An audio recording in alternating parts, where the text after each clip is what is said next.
আসসালামু আলাইকুম, welcome to my class dear learners.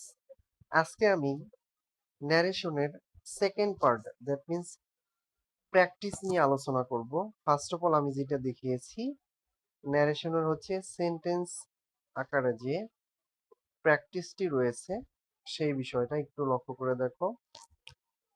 আমি এখানে example of 5 sentences DN to IN, that means এখানে ডিরেক্ট থেকে ইনডিরেক্ট করার সময় আমরা যে ফার্স্ট ক্লাস আলোচনা করেছিলাম, 5 প্রকার সেন্টেন্স থেকে মূলত ন্যারেশন করা হয়ে থাকে, ডিরেক্ট থেকে ইনডিরেক্ট করতে হয়।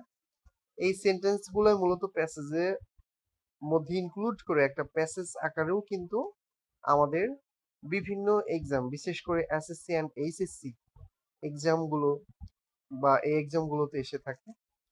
হাউএভার এখানে আমি 5 প্রকার সেন্টেন্সের আমি এক্সাম্পল গুলা শর্টকাট ভাবে বুঝিয়ে দিব। তোমরা যদি পূর্বের ক্লাসের রুলস গুলা ভালো করে শিখে থাকো তাহলে আজকের ক্লাসটি অবশ্যই তোমার জন্য। So let's get start. Assertive sentence DM, দেখো আমি এখানে he said to me, inverted কমার মধ্যে আছে I can do the work. এখানে একটু লক্ষ্য করো, আমরা যখন ন্যারেশন পড়তে যাব ডিরেক্ট থেকে ইনডিরেক্ট, ফার্স্ট অফ অল আমাদের যে বিষয়টি লক্ষ্য করতে হবে, ইনভার্টেড কমার মধ্যে কোন সেন্টেন্স আছে। এখানে ইনভার্টেড কমার মধ্যে কোন সেন্টেন্স আসে সেই বিষয়টি আমাকে লক্ষ্য করতে হবে। ইনভার্টেড কমার মধ্যে কোন বিষয়টি আছে আমরা যদি এখানে এটা লক্ষ্য করি তাহলে অবশ্যই তোমরা এখানে একটু লক্ষ্য করে দেখো। ইনভার্টেড কমার মধ্যে হচ্ছে সাবজেক্ট দ্বারা শুরু হয়েছে I can do the work now. So subject দ্বারা শুরু হলে যেন কোন সেন্টেন্স এটি, ফার্স্ট ক্লাস আমি বলেছিলাম। দেখো এখানে সাবজেক্ট দ্বারা শুরু হলে অবশ্যই সেটি একটি অ্যাসার্টিভ সেন্টেন্স। আর অ্যাসার্টিভ সেন্টেন্সে আমরা দেখো সাবজেক্ট যেটা আছে ডিরেক্ট থেকে ইনডাইরেক্ট করার সময় এখানে হি লিখেছি। এখন এইখানে যে বিষয়টা দেখিয়েছিলাম যে আমাদের সেইড অবলিক সেইড টু, এই সেইড অবলিক সেইড টু এর পরিবর্তে কিন্তু আমাদের সেইড অথবা টোল্ড এই কথাটি আমি বলেছিলাম। দেখো এখানে আমরা সেইড টু এর পরিবর্তে কি দিব, টোল্ড। তারপরে এখানে রিপোর্টিং ভার্বের অবজেক্ট হিসেবে যা ছিল আমি লিখেছি মি। এরপরের যে ধাপটা আছে আমাদের, দেখো ইনভার্টেড কমা তুলে দেওয়ার কাজ। এই ইনভার্টেড কমা তুলে দেওয়ার ক্ষেত্রে আমি আমার ফার্স্ট ক্লাসে বলেছিলাম 3টি সেন্টেন্স রয়েছে যেখানে ইনভার্টেড কমা তুলে দিয়ে দ্যাট বসে, অ্যাসার্টিভ, অপটেটিভ এন্ড এক্সক্লেমেটরি। দেখো এই সেন্টেন্সটা সাবজেক্ট দ্বারা শুরু হওয়ার কারণে অবশ্যই এটি একটি অ্যাসার্টিভ সেন্টেন্স। আর এখানে ইনভার্টেড কমা তুলে দিয়ে আমরা কি লিখলাম, দ্যাট। এরপরে সাবজেক্ট আই, আই একটা ফার্স্ট পারসন। আমরা এখানে দুই ভাবে মনে রাখতে পারি, আই মানে হি অথবা সি, আমি পার্সনের পরিবর্তনে দেখে এসেছিলাম। সো এখানে দুইজনই ছেলে দেখে আমরা ইজিলি হি লিখতে পারি, অথবা অন্যভাবে যদি একটু চিন্তা করি, আই হচ্ছে ফার্স্ট পারসন, এই আইটা পরিবর্তন হবে হচ্ছে মূলত, একটু লক্ষ্য করে দেখো, আইটা পরিবর্তন হবে হচ্ছে হি দ্বারা। এই আইটা পরিবর্তন হবে হি, ফার্স্ট পারসন। এখানে অ্যাকচুয়ালি আইটা পরিবর্তন হবে ফার্স্ট পারসন, এজন্য হি। এখানে ফার্স্ট পারসন, রিপোর্টিং ভার্বের ফার্স্ট পারসন হি রয়েছে, আমি এখানে হি দিয়েছি। এরপরে ক্যান থাকলে কুড হয়, দেখো আমি কুড লিখেছি। এরপরে যা আছে লিখেছি আমরা ওয়ার্ক পর্যন্ত, ডু দি ওয়ার্ক, বিকজ এখানে মডেল অক্সিলিয়ারি ভার্বের পরে ভার্বের বেস ফর্ম বসে, দেন অবজেক্ট দিয়েছি। এরপরে আমরা দেখো একটি ফ্রেজ পেয়েছি বা একটি ওয়ার্ড নাও, নাও থাকলে অবশ্যই কি দিয়ে করতে হয়, দেন। আই হোপ তোমরা অ্যাসার্টিভ সেন্টেন্সের এক্সাম্পলটি ভালো করে বুঝতে পেরেছো। দেন আমরা চলে যাব ইন্টারোগেটিভ সেন্টেন্স। এই ইন্টারোগেটিভ সেন্টেন্সের আমি দুটি এক্সাম্পল দিয়েছি, একটা হচ্ছে অক্সিলিয়ারি ভার্ব যুক্ত, আর একটা হচ্ছে দেখো ডব্লিউএস ওয়ার্ড যুক্ত। এখানে ডব্লিউএস ওয়ার্ড দিয়ে একটা দিয়েছি, হচ্ছে ডব্লিউএস ওয়ার্ড দিয়ে একটা দিয়েছি, আর একটা দিয়েছি অক্সিলিয়ারি ভার্ব দিয়ে। এখানে একটি অক্সিলিয়ারি ভার্ব দিয়ে দিয়েছি, আর একটা হচ্ছে ডব্লিউএস ওয়ার্ড। সো একটু লক্ষ্য করে দেখো, আমরা যখন আমাদের প্রথম ক্লাস করিয়েছিলাম বলেছিলাম অবশ্যই ইন্টারোগেটিভ সেন্টেন্স এর শেষে একটা কোশ্চেন মার্ক থাকবে। দেখো এখানে একটা কোশ্চেন মার্ক আছে, আমরা পেয়েছি কোশ্চেন মার্কটি। আর এটা অবশ্যই দেখো ডব্লিউএস ওয়ার্ড দিয়ে শুরু হয়েছে। কি দিয়ে শুরু হয়েছে? W S word. সো এটা একটু লক্ষ্য রাখতে হবে, এটা একটা ইন্টারোগেটিভ সেন্টেন্স। এটার যখন পরিবর্তন করতে যাব, দেখো এখানে সেইড অথবা সেইড টু রিপোর্টিং ভার্ব পরিবর্তিত হয়ে কিন্তু এখানে আস্কড লিখতে হবে। কি লিখতে হবে? ইনডিরেক্টলি দেখো শি আস্কড এই কথাটি লিখেছি, দেন অবজেক্ট যেটা ছিল মিতা লিখেছি। এখন হচ্ছে ইনভার্টেড কমা তুলে দেওয়ার কাজ। ইনভার্টেড কমা তুলে দিয়ে, যেহেতু আমাদের ডব্লিউএস ওয়ার্ড দ্বারা শুরু হয়েছে ইন্টারোগেটিভ সেন্টেন্সটা, এজন্য আমরা যেটা দিয়ে শুরু হয়েছে ওইটাই রাখবো। এখানে হট দিয়ে শুরু হয়েছিল, হটই রেখেছি। এখানে যে ডব্লিউএস ওয়ার্ড দিয়ে শুরু হবে 9টার মধ্যে, ডব্লিউএস ওয়ার্ড টোটাল 9টি, যেটা দিয়ে স্টার্ট হবে ওইটাই আমরা রাখবো। দেখো হট রেখেছি। দেন আমরা চলে যাব, এখানে কিন্তু আগেই অক্সিলারি ভার্বের কাজ নয়, আগে আমাদের কাজ হবে হচ্ছে ও এখানে যে সাবজেক্ট রয়েছে ওইটার কাজ, দেন আমাদের ভার্বের কাজে যাব। দেখো এখানে ইউ হচ্ছে সেকেন্ড পারসন, এটা পরিবর্তন হবে। ইউ যেহেতু সেকেন্ড পারসন, এটা পরিবর্তন হয় হচ্ছে এখানে অবজেক্ট দ্বারা, রিপোর্টিং ভার্বের অবজেক্ট। রিপোর্টিং ভার্বের অবজেক্ট হিসেবে রয়েছে, দেখো একটু লক্ষ্য করে, রিপোর্টিং ভার্বের অবজেক্ট হিসেবে রয়েছে হচ্ছে মিতা। মিতা হচ্ছে একটা মেয়ে। সো সেই হিসেবে আমরা ইউ যেহেতু এই বাক্যের মধ্যে, দেখো ইউ এখানে সাবজেক্ট হিসেবে বসে আছে, সো ইউ এর পরিবর্তে আমরা এখানে, যেহেতু মিতা মেয়ে, সো এই মিটার প্রোনাউন ফর্ম হচ্ছে শি, বিকজ এখানে ইউটা একটা প্রোনাউনে আছে। আমার এইখানে যে ফর্ম থাকবে এই বিষয়টা অবশ্যই মনে রাখতে হবে, যে ফর্মে থাকবে অবশ্যই আমাকে সেই ফর্মে এখানে পার্সনের পরিবর্তন আনতে হবে। মিতার পরিবর্তে এখানে কি হয়ে গেল? শি। দেন আমরা বলেছিলাম যে আর থাকলে ওয়ার হয়, বাট যদি কখনো থার্ড পারসন চলে আসে, দেখো এখানে শি হচ্ছে একটা থার্ড পারসন, সে একটা কি থার্ড পারসন। সো এই শি মূলত থার্ড পারসন দেখে আমরা এখানে শি এর পরে দেখো ওয়ার না হয়ে ওয়াজ দিয়েছি, ওয়াজ। এরপরে যা ছিল দেখো থিঙ্কিং, থিঙ্কিং হেয়ার আছে, হয়ে যাবে কি হেয়ারের পরিবর্তে, আমি গত ক্লাসে বলেছিলাম হেয়ার থাকলে কি যেন হয়, দেয়ার। হেয়ার থাকলে কি হবে? অবশ্যই হেয়ার থাকলে কি হয়ে যাবে? দেয়ার। হেয়ার থাকলে দেয়ার হয়ে যাবে। হেয়ার থাকলে কি হবে? এই যে হেয়ার থাকলে দেয়ার হয়েছে, দেখো একটু লক্ষ্য করে। আমরা আশা করি বিষয়টি বুঝতে পেরেছি।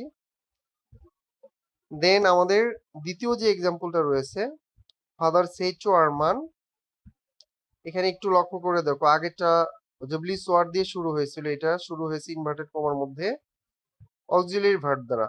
আর ইউ হ্যাপি টুডে, এখানে অক্সিলারি ভার্ব দ্বারা শুরু হলে যে ভাবে করতে হবে, গত ক্লাসটি যদি করে থাকো তাহলে অবশ্যই পারবে। এখানে দেখো সেড অবলিক সেড টু এর পরিবর্তে অবশ্যই ইন্টারোগেটিভ সেন্টেন্স দেখে আমরা এখানে কি দিয়েছি? আস্কড দিয়েছি। কি দিব? আস্কড। এখানে কি হবে? আস্কড হবে। কি জন্য? এটা হচ্ছে একটা ইন্টারোগেটিভ সেন্টেন্স। দেন আমাদের যে অবজেক্টটা ছিল আর মান লিখেছি, এখন হচ্ছে ইনভার্টেড কমা তুলে দেওয়ার কাজ। ইনভার্টেড কমা তুলে দিয়ে, যেহেতু অক্সিলারি ভার্ব দ্বারা, এখানে একটু লক্ষ্য করে দেখো আর হচ্ছে একটি অক্সিলারি ভার্ব আর একটা অক্সিলারি ভার্ব, এই জন্য আমরা ইফ দিব। কি দিব? ইফ। দেখো আমি এখানে ইফ দিয়েছি। দেন আমরা হচ্ছে সাবজেক্টের কাজ করব। কিসের কাজ করব? সাবজেক্ট। সাবজেক্ট এখানে রয়েছে ইউ সেকেন্ড পারসন, এটা পরিবর্তন হবে রিপোর্টিং ভার্ব অবজেক্ট। আরমান দেখো একটা ছেলে, যেহেতু এখানে দুইজনই ছেলে, সো অক্সিলারি ভার্বের পাশাপাশি যদি কখনো ইউ দেখো, এটা একটু মনে রেখো, অবশ্যই এখানে হি ব্যবহার হবে, এটা মনে রেখো। দেখো আমরা আরমান ছিল দেখে আমরা এখানে হি ব্যবহার করেছি, আর থাকলে ওয়ার হয়, বাট হি একটা থার্ড পারসন সিঙ্গুলার দেখে এখানে ওয়াজ ব্যবহার করেছেন। তারপরে দেখো হ্যাপি, ছুটে থাকলে দ্যাট। আই হোপ তোমরা বুঝতে পেরেছো। আমরা চলে যাব আমাদের নেক্সট যে এক্সাম্পল রয়েছে ইম্পারেটিভ সেন্টেন্সের, mother mother said to me please open the door. এখানে ইম্পারেটিভ সেন্টেন্স বিভিন্ন ভাবে শুরু হতে পারে। দেখো এখানে প্লিজ দিয়ে শুরু হয়েছে, আমি বলেছিলাম প্লিজ দিয়ে শুরু হতে পারে, কাইন্ডলি দিয়ে। এরপরে দেখো ওপেন মেইন ভার্ব। সো এটাকে ইনডিরেক্ট করার সময় কি করব, একটু লক্ষ্য করে দেখো। ইনডিরেক্ট করার সময় কি লিখবো, সেইড অথবা সেইড টু এর পরিবর্তে আমাদের লিখতে হবে রিকোয়েস্টেড। দেন আমরা অবজেক্টটা দিয়েছি, মি ছিল মি, এখানে দেখো লিখেছি। তারপর হচ্ছে প্লিজ বা কাইন্ডলি উঠে যাবে। দেন আমরা একটা জিনিস মনে রাখবো, এখানে মেইন ভার্ব দ্বারা শুরু হয়েছে ওপেন। সো যদি কখনো মেইন ভার্ব দ্বারা শুরু হয় তাহলে ইনভার্টেড কমা তুলে দিয়ে আমাদের কিন্তু টু ব্যবহার করতে হবে। দেখো এখানে টু ব্যবহার করেছি প্লাস বাকি অংশ, টু এখানে ব্যবহার করলাম plus open the door directly লিখে দিয়েছি। আই হোপ তোমরা বুঝতে পেরেছো। এখানে আরো বিভিন্ন ক্যাটাগরিতে ইম্পারেটিভ সেন্টেন্সের এক্সাম্পল আসবে, যেভাবে আসবে ইনশাল্লাহ উপভোগ করবো আমি। দেখো আরো একটি এক্সাম্পল দেখিয়েছি, একটু লক্ষ্য করো, একটু লক্ষ্য করে দেখো। এখানে আমাদের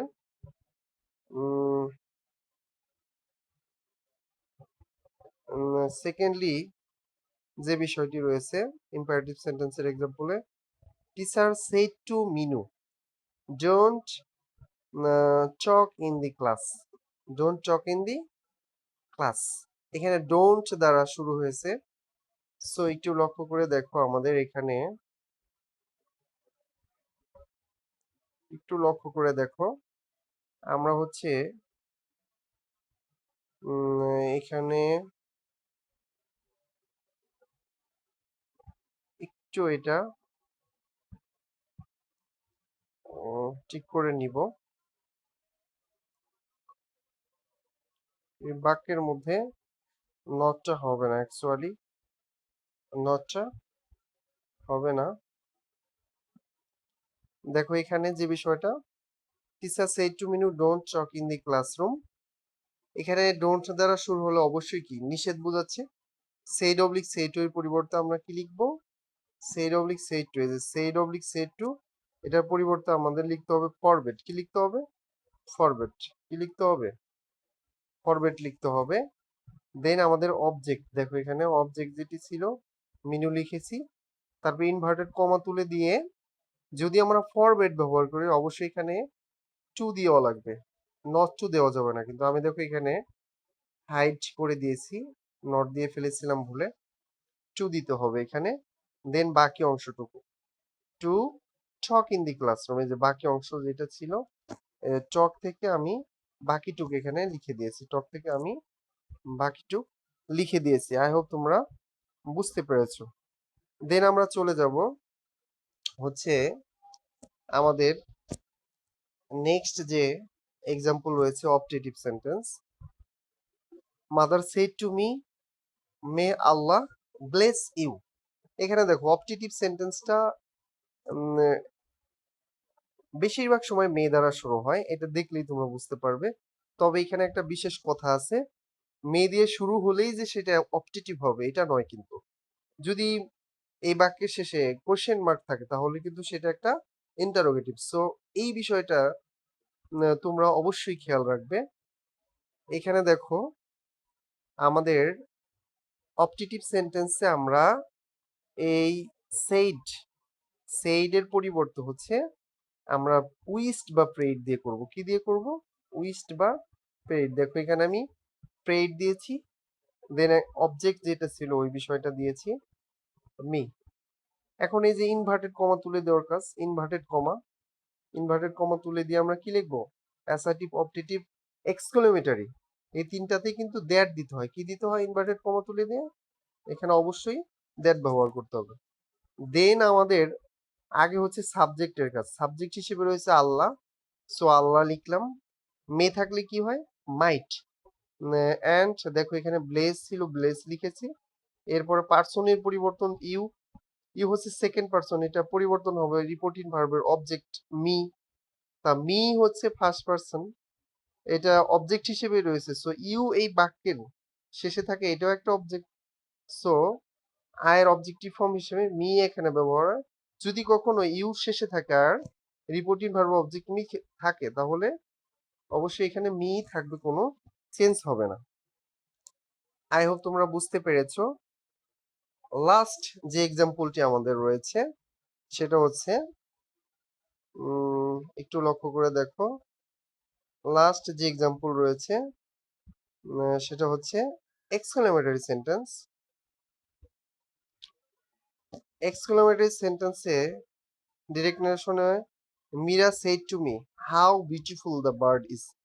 দেখো এই বাক্যের ইনভার্টেড কমার মধ্যে কোথাও না কোথাও একটা এক্সক্লেমেশন সাইন রয়েছে। সো এই জন্যই এটা একটা এক্সক্লেমেটরি সেন্টেন্স। আর এক্সক্লেমেটরি সেন্টেন্সে কয়েকটি বিষয় লক্ষ্য রাখতে হবে। এই বাক্যটি দ্বারা আনন্দ না দুঃখ বুঝিয়েছে, এটা একটু বিশেষ নজর দিয়ে দেখবো। আর বাক্যটার কোথাও এক্সক্লেমেশন সাইন আছে কিনা, অবশ্যই এটা দেখতে হবে আমাকে। দেন ইনডিরেক্ট নারেশনে দেখো আমি কি করেছি, সেড অবলিক সেড টু এর পরিবর্তে অবশ্যই কি এক্সক্লেমড উইথ লিখবো। দেন আমাদের বাক্যটা দ্বারা দেখো এখানে বিউটিফুল, তার মানে আনন্দের একটা বিষয়, জয় দিয়েছি। দেন আমাদের অবজেক্ট মি, মি দিয়েছি, exclaimed with joy me. Inverted comma তুলে দিয়ে কি করতে হবে, অ্যাসার্টিভ অবজেক্টিভ এক্সক্লেমেটরি তিনটাতেই দ্যাট। সো এখানে দেখো আমি দ্যাট বসিয়ে দিয়েছি। নেক্সট আমাদের হচ্ছে এই অবজেক্টিভ সেন্টেন্স, সরি এক্সক্লেমেটরি সেন্টেন্সটাকে অ্যাসার্টিভে পরিণত করতে হবে। অ্যাসার্টিভে করলে কি হয়, the bird is very beautiful, এটাকে দেখো বার্ড ইজ থাকলে কি হয় ওয়াজ, দেন ভেরিটা লিখে ফেলেছি, এখানে আমি বিউটিফুলটা লিখলাম। আই হোপ তোমরা প্রত্যেকেই বুঝতে পেরেছো এই 5 প্রকার সেন্টেন্সের যে এক্সাম্পলটা ছিল, আমাদের 5 প্রকার সেন্টেন্সের এক্সাম্পল ছিল ন্যারেশনের। আই হোপ তোমরা সুন্দর করে বুঝতে পেরেছো। এরপরেও যদি তোমাদের কোনো কনফিউশন রয়ে যায় তাহলে অবশ্যই কমেন্টের মাধ্যমে জানিয়ে দিবে। অ্যান্ড আমি আরো একটি ক্লাস করাবো ন্যারেশনের, প্যাসেজ ন্যারেশন কিভাবে অনেক দ্রুততার সাথে সলভ করতে হয়, এই বিষয়টি নিয়ে আমি আমার থার্ড ক্লাস করাবো ন্যারেশনের। সো তোমরা অবশ্যই আমার ন্যারেশনের ক্লাসটি এনজয় করবে আশা করি। Thank you very much for watching my class. And যদি ক্লাসটি ভালো লেগে থাকে অবশ্যই সাবস্ক্রাইব করবে অ্যান্ড কমেন্টের মাধ্যমে জানিয়ে দিবে তোমরা কোন ক্লাসটি চাচ্ছ। আল্লাহ হাফেজ।